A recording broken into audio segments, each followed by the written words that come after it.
അമ്പലക്കുളത്തിൽ reels ചിത്രീകരിച്ചെടുത്ത് നാളെ ശുദ്ധീകരണങ്ങൾ നടത്തും. കഴിഞ്ഞ ദിവസം അയ്യന്തപ്പൽ കരയിലുള്ള ക്ഷേത്രകുളത്ത് social media influencer Jasmin Jaffar reels ചിത്രീകരിച്ചു. അതിനെ തുടർന്നാണ് ക്ഷേത്രത്തിൽ ശുദ്ധീകരണങ്ങൾ നടത്തുന്നത്.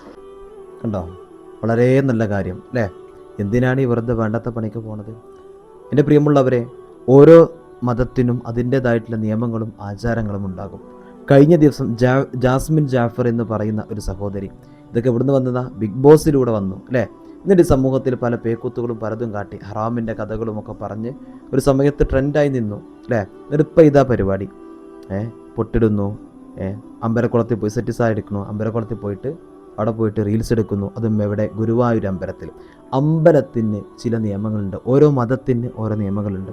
അതനുസരിച്ചിട്ട് അവർ പലതും പറയും, ഇവിടെ റീൽസ് എടുക്കരുത്, ഇവിടേക്ക് ഇറങ്ങരുത്, ഇങ്ങനെ വലിയ പല വിഷയങ്ങളും അന്യമതസ്ഥരായ ആളുകൾക്ക് വരാൻ പാടില്ല. ഇതൊക്കെ അവരുടെ മതത്തിൽ അമ്പലങ്ങളിലും മറ്റുമൊക്കെ ചിലപ്പോൾ എഴുതി വരെ വെച്ചിട്ടുണ്ടാകും. എന്നിട്ട് പിന്നെയും അവിടെ പോയിട്ട് റീൽസ് എടുക്കുക. സത്യം പറഞ്ഞാൽ ഇങ്ങനത്തെ ആളുകളെ കൊണ്ടൊക്കെ ചെയ്യേണ്ടതെന്തറിയോ? ഇതിൻ്റെ പണം കൂടെ അവരുടെ അടുത്ത് നിന്ന് ശരിക്കും ഈടാക്കണം, ഫൈൻ ഈടാക്കണം. എന്നാലേ ഇങ്ങനത്തെ ആളുകളൊക്കെ അവിടെ വരാതിരിക്കുള്ളൂ അല്ലേ?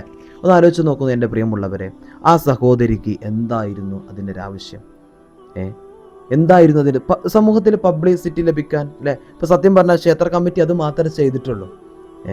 മനസ്സിലാക്കണം നമ്മൾ, അതൊക്കെ നല്ലവരായ ആളുകൾ അവിടെ ഉള്ളത് കൊണ്ട് അവരത് മാത്രമേ ചെയ്തിട്ടുള്ളൂ. ഇപ്പോൾ നോക്കൂ നിങ്ങൾ, അതിൻ്റെ പരിസരത്ത് തന്നെ എത്ര കച്ചവടക്കാരുണ്ടായിരിക്കും. നല്ല അറിയപ്പെട്ട ഒരുപാട് ആളുകൾ വരുന്ന ഒരു ക്ഷേത്രമാണ് അല്ലേ? അറിയപ്പെട്ട ഒരു ക്ഷേത്രമാണ്, ഒരുപാട് പുണ്യങ്ങളുള്ള, അവരുടെ മതാചാര പ്രകാരം ഒരുപാട് പുണ്യങ്ങളുള്ള അനുഗ്രഹങ്ങളുള്ളൊരു ക്ഷേത്രമാണ്. ഇവിടെ അതിൻ്റെ ചുറ്റുഭാഗത്ത് ഒരുപാട് കച്ചവടക്കാരുണ്ടാവുമല്ലോ, ഒക്കെ മുസ്ലിമീങ്ങളായ ആൾക്കാരല്ലേ? അവരൊക്കെ ജീവിക്കുന്നതെന്ന് ആ ക്ഷേത്ര കമ്മിറ്റിയിലേക്ക് ക്ഷേത്രത്തിലേക്ക് ആൾക്കാർ വരുന്ന, അവർ എന്തെങ്കിലും വാങ്ങിയ ആ ഒരു കാര്യം കൊണ്ട് ജീവിക്കുന്ന എത്ര മുസ്ലിം സഹോദരങ്ങളുണ്ട് അവിടെ? മനസ്സിലാക്കണം നമ്മൾ. അപ്പോൾ അതിനൊന്നും യാതൊരു പ്രശ്നവും, അവിടെ ഒന്നും ഒരു പ്രശ്നങ്ങളില്ലല്ലോ. പക്ഷെ അതിൻ്റെ അകത്ത് കയറി അമ്പലക്കുളത്തിലേക്ക് ഇറങ്ങി റീൽസ് എടുക്കുക. ആ സഹോദരിക്ക് വേണമെന്നുണ്ടെങ്കിൽ ഇവിടെ എവിടെയെങ്കിലും വല്ല കുളത്തിലും പോയിട്ട് റീൽസ് എടുത്തൂടെ? പക്ഷേ ഈ അമ്പലക്കുളത്തിലേക്ക് പോകുന്ന എന്തിനാ? പക്ഷെ ഇത് പിന്നീട് വരുന്ന വാർത്ത നോക്കൂ നിങ്ങൾ, ജാസ്മിൻ ജാഫർ അല്ലേ? ജാസ്മിൻ ജാഫർ പല ആൾക്കാരും എയിമ തൂങ്ങിക്കണം. ആ ജാസ്മിൻ ജാഫറും അത് വർഗീയത ഉണ്ടാക്കാൻ വേണ്ടി കാണിച്ചാണ്. അങ്ങനെയൊക്കെ തന്നെയാണ് പിന്നീട് ഇതൊക്കെ ചിത്രീകരിക്കപ്പെടുന്നത്. അപ്പോൾ വലിയ പ്രശ്നങ്ങളാണ് ഇതുകൊണ്ടൊക്കെ ഉണ്ടാകുന്നത്. പക്ഷെ ഇന്ന് ഈ പറയുന്ന ആളുകൾക്ക് ഇപ്പം എന്തായാലും ഇവരിങ്ങനൊക്കെ കാട്ടിക്കൂട്ടുന്നുണ്ട്. എന്നാൽ ഈ മതം കണ്ട് മാറിയിട്ട് അവിടേക്കാണ് പോയിക്കൂടെ?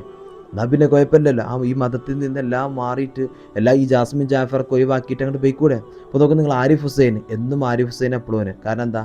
ആ പേര് മാറ്റിയിട്ട് വേറെ പോയി കഴിഞ്ഞാൽ ട്രെൻഡ് കിട്ടണില്ല. ഈ പേര് കിട്ടുമ്പോഴാണ് ഭയങ്കര ട്രെൻഡായിട്ട് മാറുന്നത്. അപ്പോൾ ഇന്നും ആ പല ആളുകൾ ഈ പേരും വെച്ചിട്ട് തന്നെ പല പേക്കുത്തുകൾ എന്ത് ചെയ്യാണ്? കാട്ടിക്കൂട്ടുക. എന്നിട്ട് ഇവരോടൊക്കെ ചോദ്യം മതസൗഹാർദ്ദം അല്ലേ? മതസൗഹാർദ്ദം, ഈ കഥകളാണ് പല ആൾക്കാർ. ഞാൻ എല്ലാ മതത്തെയും ഒരുപോലെ കാണിക്കുന്ന ആളുകളാണ്. ഇപ്പോൾ കണ്ടിട്ടില്ല, ഒരു ജാസി എന്ന് പറയുന്ന ഒരു ചെറുപ്പക്കാരനെ കണ്ടിട്ടുണ്ടല്ലോ അല്ലേ? ആണ് പിന്നെ പെണ്ണായി മാറുന്ന ഒരു വേഷം കെട്ടി നടക്കുന്ന ഒരവസ്ഥ. ആ ഒരു ചെറുപ്പക്കാരൻ കണ്ടില്ല പല സംഭവങ്ങൾ. ഞാൻ എല്ലാ മതത്തെയും ഒരുപോലെ കാണും, ഞാൻ ദിക്ർ ചൊല്ലാറുണ്ട്, സ്വലാത്ത് ചൊല്ലാറുണ്ട്, എല്ലാം ചൊല്ലാറുണ്ട്. അമ്പല നടയിൽ പോയിട്ട് പൊട്ടും തൊട്ടിട്ട് പല രൂപത്തിൽ ചാടിക്കളിക്കുന്നതും നമ്മൾ കാണാം. ഇൻ്റർവ്യൂക്ക് പൊട്ടും തൊട്ടിട്ട് വരുന്നതും കാണാം. എന്നിട്ടും പറയും ഞാൻ ഹിജാബിനെ ഇഷ്ടപ്പെടുന്നത്, ഞാൻ മക്കനെ ഇഷ്ടപ്പെടുകയാണ്. എന്തിനാണ് ഒരാണ് മക്കനിടുന്നത്? എന്തിനാണ് ഒരാണ് ഹിജാബ് ഇടുന്നത്? ആണിൻ്റെ ഔറത്തെന്ന് പറഞ്ഞാൽ എന്താ? പരിശുദ്ധതയും നമ്മൾ പഠിപ്പിച്ചത് മുട്ടുപുക്കളുടെ ഇടയിലുള്ള സ്ഥലമാണ് അല്ലേ? ഒരു പെണ്ണിൻ്റെ ഔറത്തെന്ന് പറഞ്ഞ ശരീരം മുഴുവനുമാണ്.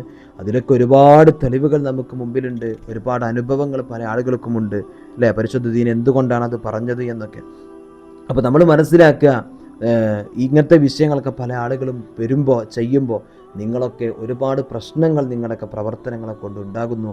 സമൂഹത്തിൽ മതങ്ങൾ തമ്മിലുള്ള വലിയ ഒരു ഐക്യമുണ്ടായിരുന്നു, ആ ഐക്യം നഷ്ടപ്പെടാൻ പോലും ഒരു കാരണമാകുന്നു.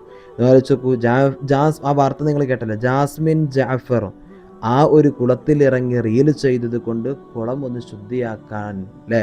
കുളം ശുദ്ധിയാക്കാൻ വേണ്ടിയിട്ട് തീരുമാനിച്ചു എന്ന് ഒരു വാർത്ത വരുമ്പോൾ പടച്ചറബ്ബേ ഒന്ന് ആലോചിച്ച് നോക്കൂ നിങ്ങൾ, അതിൻ്റെ ഒരു ഗൗരവം അല്ലേ?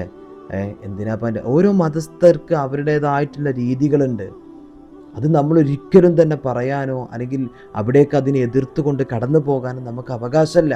ഇപ്പോൾ ഒരു സമയത്ത് നോക്കൂ നിങ്ങൾ, ഈ പള്ളികളിൽ, ചർച്ചുകൾ, ക്രിസ്ത്യൻ പള്ളികളിൽ കയറിയിട്ട് അവിടെ കടന്നിട്ട് ആട്ടം തുള്ളുന്ന കുറേ ആൾക്കാരുണ്ടായിരുന്നു. റീൽസ് എടുക്കുക, എന്നിട്ട് ഇങ്ങനെ ചാടി ഡാൻസൊക്കെ കളിച്ചിട്ട് റീൽസ് എടുക്കുന്നൊരു സിസ്റ്റം. അവസാനം അത് ആ ഒരു കമ്മിറ്റിക്കാർ നിരോധിച്ചതോടുകൂടി ഇങ്ങോട്ട് വരരുത് അങ്ങനെ വിഷയങ്ങളൊക്കെ പറഞ്ഞതോടുകൂടെ ആ ഒരു വിഷയത്തിൽ ഒരു സ്റ്റോപ്പ് വന്നു അല്ലേ? അപ്പോൾ അതങ്ങനെ സ്റ്റോപ്പ് ചെയ്യപ്പെടേണ്ടി വരികയാണ്. എന്താണ് അതിൻ്റെ അവസ്ഥ? ഒന്ന് ആലോചിച്ച് നോക്കുകയാണെങ്കിൽ നിങ്ങൾ, അങ്ങനെ ഒരു മതാചാര പ്രകാരം നടത്തപ്പെടുന്ന ഒരു ദേവാലയത്തിൻ്റെ മുമ്പിൽ, ഒരു ആലയത്തിൻ്റെ മുമ്പിൽ പോയിട്ട് ഇങ്ങനെയുള്ള പേക്കൂത്തുകളും മറ്റുമൊക്കെ കാണിക്കുകയാണെന്നുണ്ടെങ്കിൽ എന്തൊരു വിഷമാണ്. ഇപ്പോൾ കഴിഞ്ഞ ദിവസം തന്നെ ഞാൻ ഈ ഒരു വിഷയം കണ്ടപ്പോൾ, ഒരു ഞാൻ പറഞ്ഞപ്പോൾ, ഈ വിഷയം ഫസ്റ്റ് കണ്ടപ്പോൾ ഞാനത് പറഞ്ഞപ്പോൾ, നമ്മുടെ വീഡിയോൻ്റെ താഴത്ത് തന്നെ ഒരു സഹോദരൻ്റെ ഒരു കമൻറ്റ് കണ്ടു. സത്യം പറഞ്ഞാൽ നമ്മളൊക്കെ സ്നേഹിക്കുന്ന, നമ്മുടെ മതത്തേക്ക് ഇഷ്ടപ്പെടുന്ന എത്ര ആളുകളുണ്ടെന്നറിയോ. അപ്പോൾ ഇങ്ങനെയൊക്കെ ഉള്ള ആളുകൾക്ക് പിന്നീട് നമ്മളെ കൊണ്ട് വലിയൊരു വിഷമം അവർക്ക് വരികയാണ്. പിന്നെ രാജലക്ഷ്മി എന്ന് പറയുന്ന ഒരു അക്കൗണ്ട്, അതിൽ നിന്ന് പറയുന്നുണ്ട്, ഞങ്ങൾ ആരും മുസ്ലിം പള്ളികളിൽ വന്ന് ഒരു വൃത്തികേടും കാണിക്കാറില്ല, ഞങ്ങളവിടെ പോകാറുണ്ട്, പ്രാർത്ഥിക്കും, അമ്പലത്തിൽ പോകുന്ന പരിശുദ്ധിയോടെ തന്നെ അവിടെയും ഞങ്ങൾ പോകാറുണ്ട്, അവിടെ നിന്ന് വന്ന് റീൽസ് ഞങ്ങൾ എടുക്കുന്നില്ല, പിന്നെ അങ്ങനെയൊന്നും ഞങ്ങൾ ചെയ്യാറില്ല എന്ന് രാജലക്ഷ്മി എന്ന് പറയുന്ന ഒരു സഹോദരി എൻ്റെ പ്രിയമുള്ളവരെ കമൻ്റ് ഇട്ടു. നിങ്ങൾ ആലോചിച്ച് നോക്കുകയാണെങ്കിൽ നിങ്ങൾ, ഇതൊക്കെ നമ്മൾ ഈ മുസ്ലിം സമൂഹത്തെ, നമ്മുടെ സമുദായത്തെ പറയിപ്പിക്കാനാണ് ഇവരൊക്കെ ഇങ്ങനെ ഓരോ പ്രവർത്തനങ്ങൾ ചെയ്യുന്നത് എന്ന് നമ്മളൊന്ന് മനസ്സിലാക്കുക. അതുകൊണ്ട് ഒരുപാട് നഷ്ടങ്ങൾ നമുക്കൊക്കെ ഉണ്ട്. അല്ലാഹു തആല മനസ്സിലാക്കാൻ തൗഫീക്ക് നൽകട്ടെ.